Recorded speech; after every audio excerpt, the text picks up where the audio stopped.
प्यारे बच्चों, नमस्कार, जय हिंद। कैसे हैं भाई आप सभी? उम्मीद करता हूँ सब मस्त होंगे, बढ़िया होंगे, शानदार होंगे, ज़बरदस्त होंगे, लाजवाब होंगे। तो प्यारे साथी, अपनी विजेता सीरीज के तहत आज हम पढ़ने वाले हैं अविकारी शब्द को, यानी अव्यय को। क्या होता है अव्यय, इन सब की चर्चा आज की अपनी क्लास में हम करने वाले हैं। तो सबसे पहले, अगर चैनल पर नए हैं तो क्लास को लाइक कर दीजिए और एक प्यारा सा कमेंट कर दीजिए, अपने दिल अपनी किडनी कमेंट में भेज दीजिए, है ना साथी। तो चलिए भाई, और अगर आज आपके जीवन में कुछ अच्छा नहीं है तो खुद से एक प्रॉमिस करना है कि भैया मैं इस हालात को बदलूँगा, इन हालातों को मैं बदलूँगा अपनी मेहनत के दम पर। ठीक है, तो चलिए आज की क्लास शुरू करते हैं। आज हम पढ़ने वाले हैं क्या? आज हम पढ़ेंगे अविकारी शब्द को। क्या पढ़ेंगे? अविकारी शब्द। अविकारी शब्द, या इसी को आप अव्यय कहते हैं। इसी को आप क्या कहते हैं? अव्यय। अव्यय का मतलब क्या होता है साथी? अव्यय का मतलब होता है, अ का मतलब हम पढ़ते हैं ना, और व्यय यानी खर्च, यानी ना खर्च, जिसमें कोई परिवर्तन नहीं होता। जिन शब्दों में कोई परिवर्तन आपको देखने को नहीं मिलता है वही क्या होते हैं? वही अविकारी शब्द होते हैं। तो अविकारी शब्दों को पढ़ने से पहले हम पढ़ेंगे एक बात, विकारी शब्द। हमने विकारी शब्दों को पढ़ लिया है। विकारी शब्द क्या होते हैं? विकारी शब्द, तो विकारी शब्द क्या होते हैं कि वे शब्द जिनमें परिवर्तन कर सकते हैं, वे शब्द जिनमें हम परिवर्तन कर सकते हैं। किसके आधार पर? लिंग, वचन, काल और कारक की दृष्टि से। किसकी दृष्टि से? लिंग, वचन, काल और कारक की दृष्टि से जिनमें हम परिवर्तन कर सकते हैं, वो कौन से होते हैं? विकारी शब्द। जैसे विकारी शब्द जो संज्ञा होती है वो कौन सा है? विकारी है। मैंने कहा सर्वनाम, सर्वनाम को भी हमने पढ़ लिया। हमने पढ़ा क्रिया को, हमने पढ़ा विशेषण को। ये शब्द क्या है? ये सब क्या है? विकारी शब्द है। जैसे विशेषण में मैंने लिखा काला, तो क्या इसको लिंग के अनुसार बदल सकता हूँ कि वह काली है? काला का काली कर सकता हूँ, बिल्कुल। क्या इसमें परिवर्तन हो सकता है? सर हो सकता है। रहा है, क्रिया के आधार पर आप पढ़ेंगे रहा है, रही है। क्या इनमें परिवर्तन हो सकता है? लिंग, वचन, काल, कार्य के अनुसार बिल्कुल हो सकता है। सर्वनाम के अंतर्गत हम पढ़ते हैं अपना, तुमको। क्या इनको लिंग, वचन, काल, कारक के अनुसार बदल सकते हैं। मैंने कहा संज्ञा, कोई संज्ञा शब्द बताओ कि सर संज्ञा शब्द मैंने लिखा पत्ता, तो पत्ता का लिंग बदल कर पत्ती कर सकता हूँ क्या? बिल्कुल कर सकते हो। मैंने कहा सड़क, सड़क का लिंग बदल सकता हूँ, वचन बदल सकता हूँ, वचन सर बदल सकते हैं। सड़क का सड़कें, है ना। तो जिनका हम लिंग, वचन, काल, कारक के अनुसार जो शब्द परिवर्तन हो जाते हैं, जो परिवर्तित हो जाते हैं, वही क्या है? वही विकारी शब्द है। तो आ जाओ अपने टॉपिक पर। अपना तो टॉपिक है सर जी अविकारी शब्द यानी अव्यय। अव्यय की परिभाषा क्या होती है? क्या होती है अव्यय की परिभाषा? कि सर जी वे शब्द लिखो, वे शब्द जिनमें लिंग, वचन, काल और कारक के अनुसार, लिंग, वचन, काल और कारक के अनुसार, या लिंग, वचन, काल, कारक की दृष्टि से हम कोई परिवर्तन नहीं कर सकते हैं। परिवर्तन हम नहीं कर सकते हैं, वही क्या है? वही अविकारी शब्द है। जैसे मैंने लिखा, उदाहरण दिया मैंने, मैंने कहा जहाँ तुम वहाँ मैं, जहाँ तुम वहाँ किंतु इसलिए में। और ये सब क्या है? इनमें क्या परिवर्तन कर सकते हो? कि सर जी बिल्कुल परिवर्तन नहीं कर सकते। मैंने कहा तथा, मैंने कहा कब, मैंने कहा तब, मैंने कहा अतः, मैंने कहा धीरे धीरे, मैंने कहा धीरे से। तो ये क्या होते हैं कि सर जी यही अविकारी शब्द है जिनमें हम इनमें परिवर्तन नहीं कर सकते। आई बात समझ में? चलिए, अब महत्वपूर्ण प्रश्न आपका यहीं से बनेगा कि बताओ अव्यय के भेद कितने होते हैं? अव्यय के भेद बताओ। तो अव्यय के भेद भैया यहाँ से बहुत इंपॉर्टेंट आपका प्रश्न बनता है। अगर पूछ ले कि अव्यय के मुख्य भेद बताओ, अगर वो मुख्य भेद कह दे कि अव्यय के मुख्य भेद कितने हैं, तो कितने हैं भैया? 4 है। कितने हैं? 4 है। तो अव्यय के भेद कितने होते हैं? 4 होते हैं। लेकिन अगर वो प्रश्न में एग्जामिनर आपसे 2 कदम आगे सोचता है, स्टूडेंट जहां सोचना बंद कर देता है वहीं से एग्जामिनर सोचना प्रारंभ करता है। वो आपसे पूछेगा कि बताओ अव्यय के कुल भेद बताओ मुझे, कि कुल भेद आपने पढ़ा सर जी 4 थे, हम 4 करके आगे, बाद में पता चला आंसर अपना गलत हो गया, एग्जामिनर ने आंसर दिया 5। तो अव्यय के अगर पूछ ले कुल भेद, अगर कुल लगाकर वो प्रश्न कर ले तो 5 करके आना है, वरना अव्यय के अगर भेद पूछे तो 4 करके आना है। बात समझ में आई कि सर जी आ गई। अगर पूछ ले कि बताओ अव्यय के भेद कितने होते हैं? 4 भेद होते हैं। अव्यय के कुल भेद कितने होते हैं? कुल भेद 5 होते हैं। अब कौन कौन से होते हैं लिखो। सबसे पहला मैंने लिखा क्रिया विशेषण। क्रिया विशेषण अव्यय 1, ठीक है। दूसरा आपका भेद होगा संबंध बोधक। कौन सा होगा? संबंध बोधक। पहले नोट्स बना लेते हैं, उसके बाद आराम से इनको समझेंगे, है ना। संबंध बोधक अव्यय। तीसरा मैंने लिखा समुच्चय बोधक अव्यय। समुच्चय बोधक अव्यय कितने हो गए बेटा सर जी 3 हो गए। मैं बेटा कुछ भी बोलूं तो बुरा मत मानना, प्यार से बोल रहा हूँ, है ना। अपना अगला भेद कौन सा है? वो है विस्मयादि बोधक। और अपना अंतिम कौन सा है? आधुनिक हिंदी के अनुसार निपात अव्यय को भी माना जाता है। किसको? निपात अव्यय। तो ये अपने कितने भेद हो गए? ये अपने सर जी 5 भेद हो गए। कौन सा? मेरे साथ बोलेंगे। क्रिया विशेषण अव्यय, संबंध बोधक अव्यय, समुच्चय बोधक अव्यय, विस्मयादि बोधक अव्यय, और आप बोलेंगे निपात अव्यय। ठीक है। कितने भेद? 4 होते हैं, लेकिन कुल भेद कितने होते हैं? 5 होते हैं। बात आ गई समझ में? बिल्कुल सर जी समझ में आ गई। यहाँ तक किसी को कोई समझ में नहीं आई, कोई प्रॉब्लम तो आप बताइए भाई। किसी को कोई प्रॉब्लम नहीं है? सबको आ गई बात समझ में? चलिए आगे बढ़ते हैं। अब एक एक करके सबको समझेंगे। सबसे पहले अपना आता है क्रिया विशेषण अव्यय। कौन सा आता है? क्रिया विशेषण अव्यय। क्या होता है क्रिया विशेषण अव्यय? कि सर जी जो शब्द, वे शब्द, इसकी परिभाषा क्या लिखेंगे? वे शब्द जो क्रिया की विशेषता बताते हैं, उन्हीं को हम क्या कहते हैं? क्रिया विशेषण कहते हैं। जो क्रिया की विशेषता बताते हैं, जो क्रिया की, अरे यार सॉरी, वापस लिख रहा हूँ। क्रिया विशेषण क्या होता है? क्रिया विशेषण तो लिखेंगे कि वे शब्द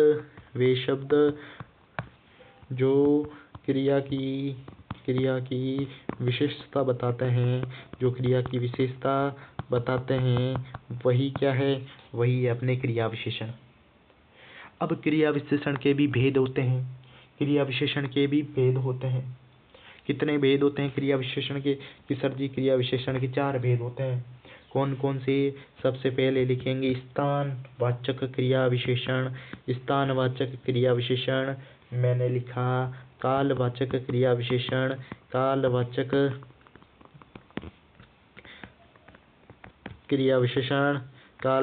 क्रिया विशेषण।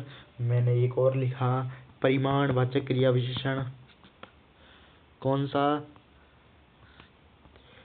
परिमाणवाचक क्रिया विशेषण। और एक अंतिम है जहाँ से प्रश्न एग्जामिनर पूछता है, रीतिवाचक क्रिया विशेषण। कौन सा है? रीतिवाचक क्रिया विशेषण। स्थानवाचक जो स्थान का बोध करवाए वही स्थानवाचक है। कालवाचक में ये आपको समय का बोध करवाएगा। परिमाणवाचक यानी मापतोल का बोध करवाता है। और रीतिवाचक में ये क्रिया के होने के प्रकार का बोध करवाएगा। और रीतिवाचक अपना इम्पोर्टेंट होगा। तो सभी आगे बात में समझ में कि भैया हमने क्रिया विशेषण पढ़ा। क्रिया विशेषण के 4 भेद होते हैं, स्थानवाचक, कालवाचक, परिमाणवाचक और रीतिवाचक। ठीक। स्थानवाचक स्थान का बोध करवाएगा, कालवाचक समय का, परिमाणवाचक मापतोल का बोध करवाएगा और रीतिवाचक किसका, क्रिया के होने का बोध करवाएगा। अब हमें इसको पहचानना कैसे, यहीं पर एक इनके आगे एक और लिखे, जहाँ हम कहाँ से प्रश्न करेंगे, हम कहाँ से जिसमें प्रश्न करते हैं कहाँ से, कि भैया मैंने कहा कि भैया शिवांश इधर आ रहा है, तो शिवांश कहाँ आ रहा है, शिवांश इधर आ रहा है। कहाँ से हम प्रश्न करेंगे, किसमें, स्थानवाचक में। मैंने कहा जिसमें समय का बोध होता है वो होता है कालवाचक, और जिसमें मैंने कहा कब लगाकर हम प्रश्न करेंगे, कब, वह परसों दिल्ली जाएगी, तो वह कब दिल्ली जाएगी, वह परसों दिल्ली जाएगी। तो जिसमें कब लगाकर प्रश्न किया जाए, इसमें कब लगाकर, इसमें कहाँ से प्रश्न किया जाएगा। परिमाणवाचक में हम किससे प्रश्न करेंगे, कितना है भैया, तुम्हारे पास कितना दूध है, मेरे पास थोड़ा सा दूध है। जिसमें कितना से प्रश्न किया जाए वो परिमाणवाचक है। और रीतिवाचक में क्या होगा, कैसे हुआ, जैसे कैसे हुआ, वो जिसमें कैसे से प्रश्न किया जाए वो कौन सा है, रीतिवाचक है। अब देखो क्रिया विशेषण समझ में आ गया। जैसे मैंने कहा कि भैया मोहन नीचे की तरफ जा रहा है, मोहन नीचे की तरफ जा रहा है, मोहन नीचे की तरफ जा रहा है। बताओ इसमें कौन सा है, कि सर जी हमने अभी अभी पढ़ा था कि मोहन तो होती है संज्ञा, और संज्ञा होता है कौन सा, विकारी शब्द। तो ये तो नहीं होगा, मोहन को काट दिया सर जी। जो जा रहा है वो होती अपनी क्रिया, वो भी अपना क्या है, विकारी शब्द है सर जी। लेकिन जो नीचे की तरफ है ये अपना अविकारी शब्द है। कौन सा है, अविकारी शब्द है। इसका मतलब यहाँ से जैसे मोहन कहाँ जा रहा है, मोहन नीचे की तरफ जा रहा है। और कहाँ से जब हमने उत्तर मिल गया, जब हमें कहाँ से उत्तर मिल जाता है तो वो अपना कौन सा होता है, स्थानवाचक होता है, स्थानवाचक होता है। आई बात समझ में, बात आई समझ में, बिल्कुल सर जी समझ में आ गई। आगे सर जी अब आगे बढ़िए। सबसे पहला ही अपना हम कौन सा पढ़ेंगे, सबसे पहला अपन पढ़ेंगे स्थानवाचक। कौन सा पढ़ेंगे, स्थानवाचक क्रिया विशेषण। स्थानवाचक क्रिया विशेषण क्या होता है, हमने अभी अभी जाना। क्या होता है कि सर जी जो स्थान का बोध करवाएं, जिसमें हम किससे प्रश्न करेंगे, कहाँ से लगाकर प्रश्न करते हैं तो अपना उत्तर मिल जाएगा। कहाँ से, जैसे मैंने एक उदाहरण दिया आपको, मैंने कहा गेंद ऊपर उछल रही है, गेंद ऊपर उछल रही है। बताओ क्या ये सही होगा। मैंने कहा गेंद क्या है, संज्ञा है, और रही है ये क्या हो जाएगा, ये क्या हो जाएगा आपका, कि सर जी ये अपना हो जाएगा क्रिया, लेकिन ऊपर ये अपना क्या हो जाएगा सर जी, स्थानवाचक। गेंद कहाँ उछल रही है, सर जी गेंद ऊपर उछल रही है। मैंने कहा भैया वर्षा ऋतु में कहाँ जाओगे भाई, कहाँ जाओगे बताओ। तो सर जी इसमें कौन सा हो जाएगा, ये रहा कहाँ, और हमें कहाँ करने से उत्तर मिल गया। मैंने अभी एक उदाहरण दिया था, मैंने कहा मोहन इधर आ रहा है, मोहन इधर आ रहा है। मोहन किधर आ रहा है भैया, कहाँ आ रहा है, मोहन इधर आ रहा है। इसका मतलब ये अपना हो गया। अब एक इम्पोर्टेंट बात, एक महत्वपूर्ण बात यहाँ पर आप लिखो, आप स्थानवाचक लिख दिया। स्थानवाचक एक तो होता है आपके स्थानवाचक कौन सा, स्थितिवाचक। स्थितिवाचक के अनुसार जो शब्द है वो मैं लिखवा रहा हूँ, और मैं एक और लिखाऊंगा दिशावाचक। बताओ दिशा कितनी होती है, कितनी दिशाएं होती है, कुल कितनी दिशाएं होती है, कौन बताएगा, आंसर दो फटाफट। देखो स्थितिवाचक, मैंने कहा यहाँ पर स्थिति बता रहा है, वहाँ ये भी स्थिति है, बाहर अंदर बाहर, और क्या लिखूं, मैंने कहा पास लिख दिया मैंने कहा दूर। इनसे जो शब्द बनेंगे, इनसे कोई अगर वाक्य बनेगा तो वो कौन सा होगा, स्थानवाचक का होगा। मोहन अंदर आ रहा है, मोहन बाहर जा रहा है, मोहन पास आ रहा है, मोहन दूर जा रहा है। यहाँ से इनसे आप एक एक वाक्य बनाकर मुझे बताइए कौन कौन सा आप वाक्य सोच सकते हैं। बेटा सोचना है, आपको सोचना है और स्वयं से वाक्य निर्माण करना है ना। चलिए, तो स्थितिवाचक के अनुसार इन जो मैंने शब्द लिखे हैं अंदर, बाहर, पास, दूर, यहाँ, वहाँ, इनसे आप वाक्य सोचें और बनाइए। अब मैंने कहा दिशाएं कितनी होती है, कुछ बच्चों ने कहा 4 होती है, कुछ ने कहा 8 होती है और कुछ एक ने कहा कि दिशाएं 10 होती है।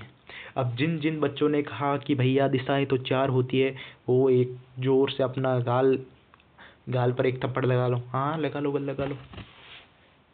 अब जिन्होंने कहा कि दिशाएं 8 होती है, वो भी अपने गाल पर हल्का सा थप्पड़ लगा लो। और जिन्होंने कहा दिशाएं 10 होती है, वो अपने आप को शाबाशी दो। अब बेटा 10 कौन कौन सी होती है बताओ। कि सर जी 4 तो कुल दिशाएं अगर पूछ ले, कुल दिशाएं अपनी होती 10, लेकिन मुख्य दिशा कितनी होती है। मुख्य दिशा सर जी 4 ही होती है। पता है ना 4 कौन कौन सी। अब मैं बताऊं।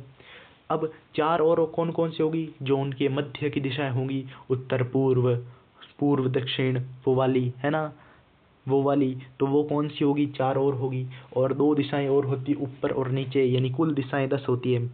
मैंने आपसे कहा, क्या कहा था कि बताओ कुल कितनी दिशाएं होती है, तो कुल तो आपकी 10 ही होती बेटा। 4 तो मुख्य दिशा कितनी होती है, 4 होती है। चलिए, अब दिशावाचक में मैंने कहा इधर आओ बेटा, मैंने कहा उधर जाओ, मैंने कहा आज किधर जा रहे हो, आज किधर जा रहे हो, मैंने कहा दायां, मैंने कहा बायां, मैंने कहा सामने, मैंने कहा ऊपर, मैंने कहा नीचे। तो ये क्या हो गई, दिशावाचक हो गई। तो इनसे भी आप एक एक वाक्य बनाएंगे। ठीक है, स्थानवाचक समझ में आ गया। चलिए, अपनी अगली दिशा कौन सी, अपना जो अगली क्रिया विशेषण है वो कौन सा है, वो हमने पढ़ा था कालवाचक।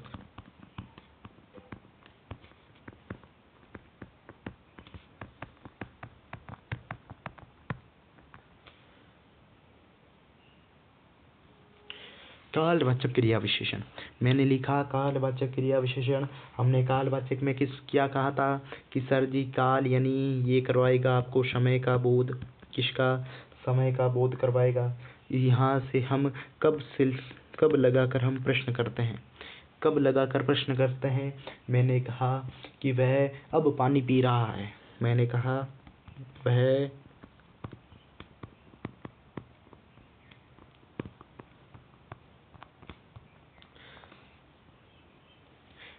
अब पानी पी रहा है। तो वह अब पानी पी रहा है, इसका मतलब ये कौन सा है, कालवाचक है।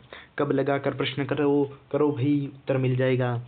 मैंने एक और अन्य उदाहरण दिया, मैंने कहा कि भैया वह परसों जोधपुर जाएगी, वह परसों जोधपुर जाएगी। वह परसों कहाँ जाएगी, कि सर जी वह परसों। वह जोधपुर कब जाएगी, तो वह जोधपुर कब जाएगी, वह जोधपुर जाएगी आपकी परसों। कब जाएगी, परसों जाएगी। आई बात समझ में, बिल्कुल सर जी आ गई। मैंने कहा भैया आजकल महंगाई बढ़ रही है, महंगाई आजकल बढ़ रही है, महंगाई आजकल बढ़ रही है। तो महंगाई कब बढ़ रही है, महंगाई तो आजकल बढ़ रही है। तो इसका मतलब ये भी क्या है, अपनी कालवाचक है। बताओ समझ में आया। कालवाचक में भी हम देखो यहाँ पर ऊपर लिख दो कालवाचक। ठीक है, अब इसके भेद कर दो। सबसे पहले हम पढ़ेंगे सामान्य। सामान्य में हम क्या पढ़ेंगे, जैसे मैंने कहा सुबह, शाम, कल, आज, परसों, अभी, तुरंत। ये सब क्या है, सामान्य कालवाचक है। इनसे प्रश्न बनाओ। सुबह, कल, आज, परसों, अभी, तुरंत, इनसे एक एक प्रश्न बनाएंगे आप स्वयं। मैंने एक और लिख दिया यहाँ पर, मैंने कहा आवर्तीवाचक कालवाचक कौन सा है, आवर्तीवाचक। मैंने कह दिया भैया प्रतिदिन, तुम प्रतिदिन नहाते हो भाई। मैंने कहा कई बार। ठीक है, मैंने कहा कभी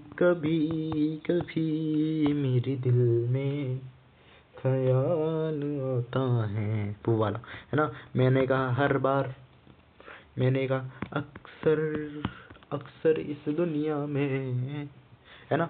ये हो गई दो। एक मैंने कहा अवधि, अवधिवाचक। एक मैंने कहा अवधिवाचक, अवधिवाचक। इसमें आप पढ़ेंगे, मैंने कहा दिन भर,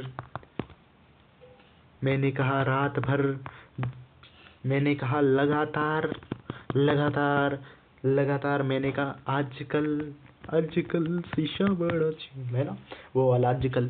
तो ये सब क्या है, अवधिवाचक। अगर ये शब्द आपको कहाँ जहाँ कहीं भी दिखे तो वहाँ समझ जाना आपका कौन सा आएगा, कालवाचक क्रिया विशेषण यूज होगा, है ना भाई।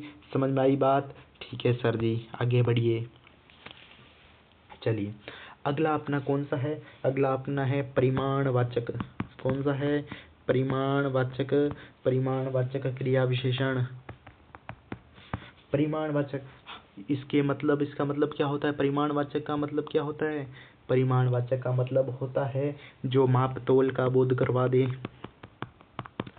माप तोल का बोध करवा दे, यानी जो परिमाण का बोध करवाए। तुम बहुत दौड़े, भैया मैंने उदाहरण लिया,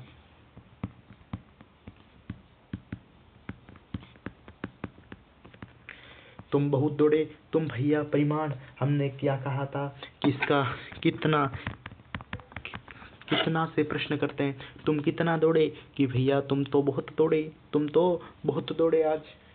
तुम तुम तुम भैया थोड़ा खाओ, तुम थोड़ा खाओ, बहुत मोटे हो गए हो, देखो तोंद बाहर आ गई है।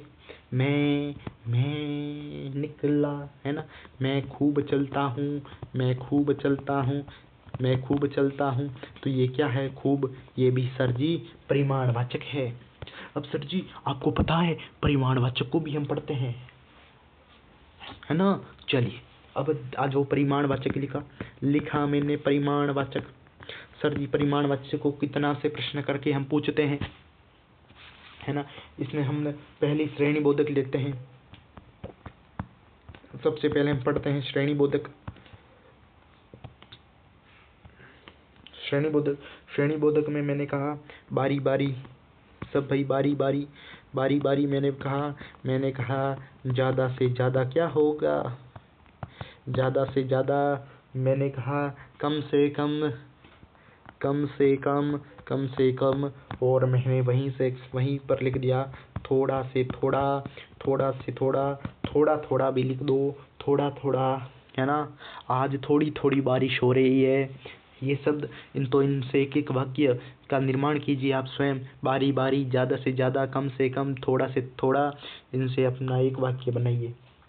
मैंने कहा यहीं पर आगे आपने लिख दिया अधिकता बोधक। आपने लिखा अधिकता बोधक। क्या होता है अधिकता बोधक भाई? अधिकता बोधक सर होता है, मैंने कहा कि खूब, खूब, बहुत, बहुत, अत्यंत, अत्यंत।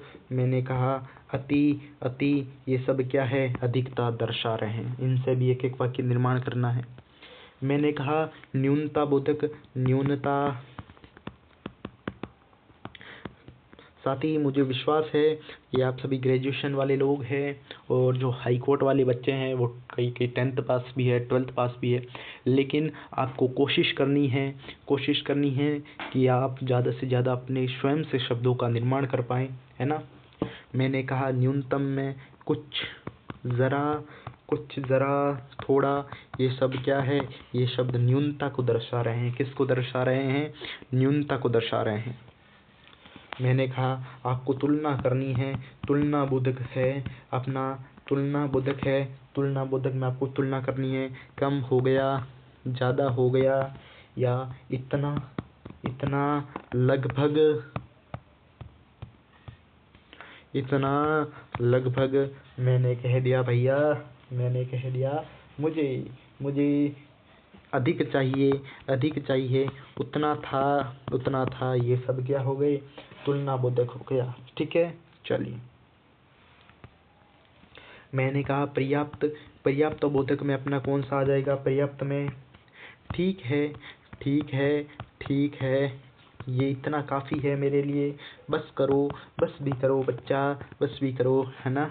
ये सब पर्याप्त बोधक में आपके चले जाएंगे। ठीक है, चलिए। अगला अपना आता है कौन सा? अगला अपना आता है रीतिवाचक। और रीतिवाचक से बच्चों रीतिवाचक से आपका प्रश्न जरूर से जरूर एक आध प्रश्न बनेगा, है ना। चलिए रीतिवाचक, हाँ मैंने कहा रीतिवाचक। तो रीतिवाचक में आपने क्या पढ़ा था सर जी? जो क्रिया के होने के प्रकार का बोध करवा दे, जो क्रिया के होने का प्रकार का बोध करवाए, वही क्या है? रीतिवाचक है। तो मैंने एक आपको उदाहरण दिया। मैंने कहा कि भैया अमित ध्यान से चलता है, अमित ध्यान से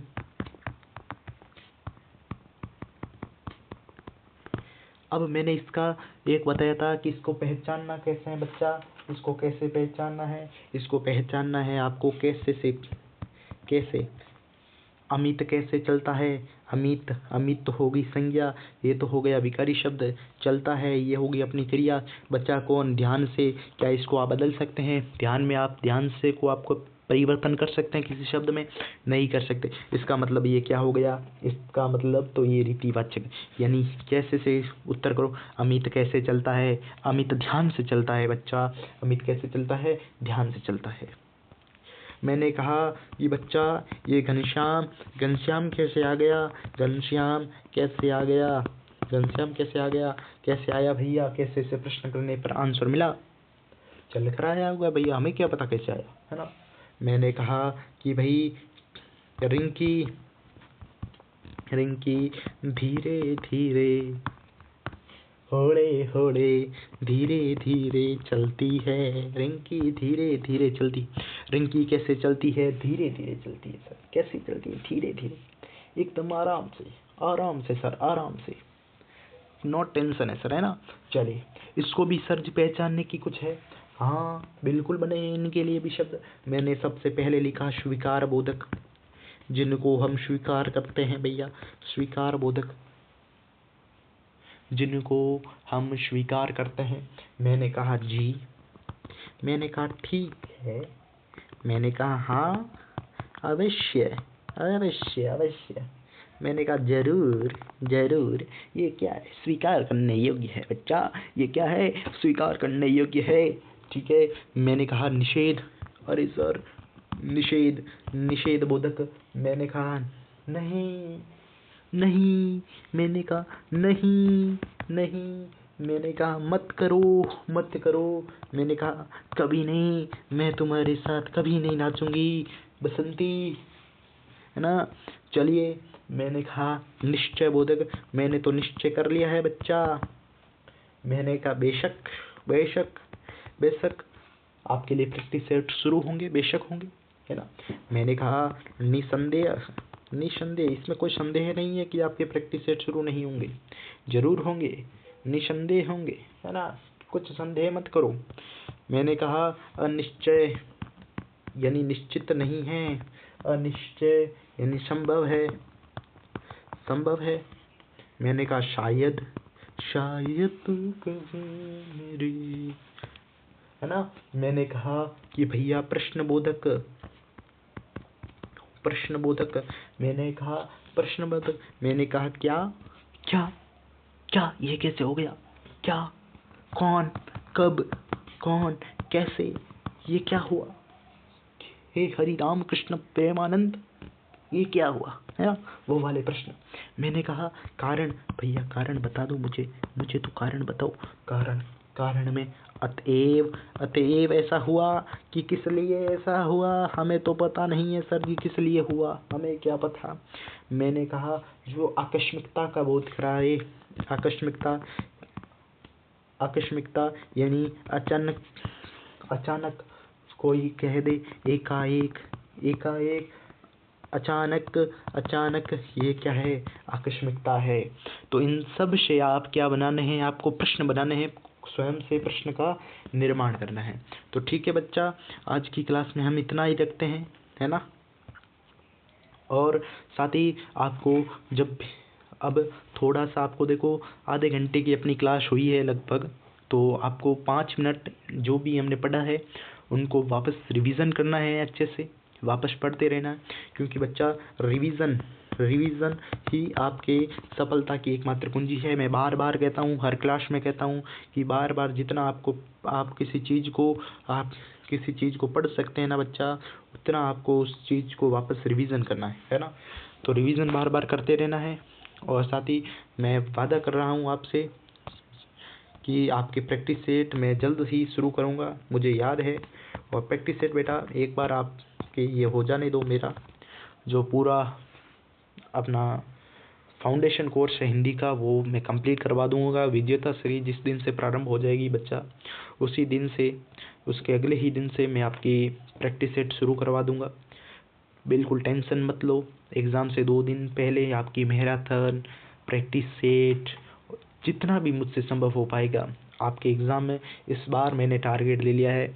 और मैं पूरी कोशिश करूँगा कि जो हाई कोर्ट का एग्ज़ाम होगा आपका दिसंबर में, बात चल रही है अभी, तो देखो कुछ कंफर्म नहीं है, ऑफिशियल नोटिफिकेशन नहीं आया है कि आपका हाई कोर्ट वाला एग्ज़ाम दिसंबर में हो, लेकिन पूरी कोशिश रहेगी कि दिसंबर से पहले आपका हिंदी का पूरा सिलेबस कवर करवा लूँ। और आपके प्रैक्टिस सेट भी दिसंबर से पहले मैं शुरू करवा दूँगा। बिल्कुल टेंशन नहीं लेनी है। एक एक चीज़ बारूद की तरह आपके अंदर इस बार बारूद भरा जाएगा, और वो बारूद आपको सिलेक्शन तक दिलवाएगा। और साथ ही जिस सब्जेक्ट की, अब जैसे कि हाई कोर्ट में आपकी हिंदी का वेटेज ज़्यादा है, बात करें पीएसआई एग्ज़ाम यानी सब इंस्पेक्टर में आपका हिंदी का वेटेज ज़्यादा है, तो जिस सब्जेक्ट का एक अच्छा स्टूडेंट के गुण क्या होते हैं कि वो सब्जेक्ट को देखता है, भैया किस सब्जेक्ट से मेरे कितने प्रश्न आ रहे हैं, तो वो उसी के अनुसार, उसी के रूप अपनी तैयारी को, अपनी रूपरेखा को तैयार करता है। तो आपको भी ऐसा ही करना है। आपको पता है कि आपके जो सिलेबस में हिंदी का वेटेज ज़्यादा है, तो आपको हिंदी को थोड़ा ज़्यादा समय देना है, ठीक है। अब आप देखो भाई, सिलेबस में हिंदी पूछ रहा है 50 नंबर की, और मान लो इंग्लिश 10 नंबर की पूछ रहा है, बच्चा 5-5 घंटे इंग्लिश लेकर बैठा है, हिंदी को पढ़ रहा है 1 घंटे, तो क्या भाई उसका सिलेक्शन होगा? क्योंकि जिस सब्जेक्ट को उसको तैयार करने की आवश्यकता है, उसको वो नहीं कर रहा है, तो उसका पढ़ा हुआ भी काम नहीं आएगा। हाँ, अगर किसी बच्चे की कि सर मेरी तो थोड़ी हिंदी कमज़ोर है, या सर मेरी इंग्लिश कमज़ोर है, तो उसको अपने समय को उसी अनुरूप बांटना होगा। ऐसा नहीं है कि इंग्लिश, भाई देखो 10 नंबर की मान लो इंग्लिश आ रही है, 10 प्रश्न ही इंग्लिश के आ रहे हैं, और आप उसको 5 घंटे दे रहे हैं, तो ये आपको नहीं करना है। थोड़ा सा अपने समय को बचाना है, और जिस सब्जेक्ट से आपके ज़्यादा प्रश्न बन रहे हैं और उसको थोड़ा ज़्यादा समय देना है, ठीक है। तो चलिए, आपके प्रैक्टिस सेट में जल्द ही शुरू करवा दूंगा बच्चा दिसंबर से। यानी ये कोर्स अभी देखो अक्टूबर चल रहा है, नवंबर और दिसंबर लास्ट तक आपके एग्ज़ाम होंगे। यानी मैं लगभग कोशिश करूँगा कि जो आपके प्रैक्टिस सेट है वो 5 से लेकर 10 दिसंबर के मध्य आपके शुरू करवा दूँगा, है ना। चलिए, तो मिलते हैं नेक्स्ट क्लास में, तब तक के लिए बच्चा जय हिंद, जय हिंद, जय भारत। और हाँ, थोड़ा भैया ये कमेंट कर दिया करो, सब्सक्राइब नहीं करो तो मत करो यार, लेकिन कमेंट तो करो, अच्छा सा प्यारा सा एक ऐसा दिल भेज दो, या अपनी जो भी किडनी है वो देखो कैसी मैंने किडनी बना दी है, लेकिन ये तो भेजना ही है, दिल भेजना है, अपनी किडनी भी भेज देनी है ना। तो चलिए मिलते हैं कल की क्लास में, तब तक के लिए जय हिंद, जय Bharat, thank you so much, bye bye.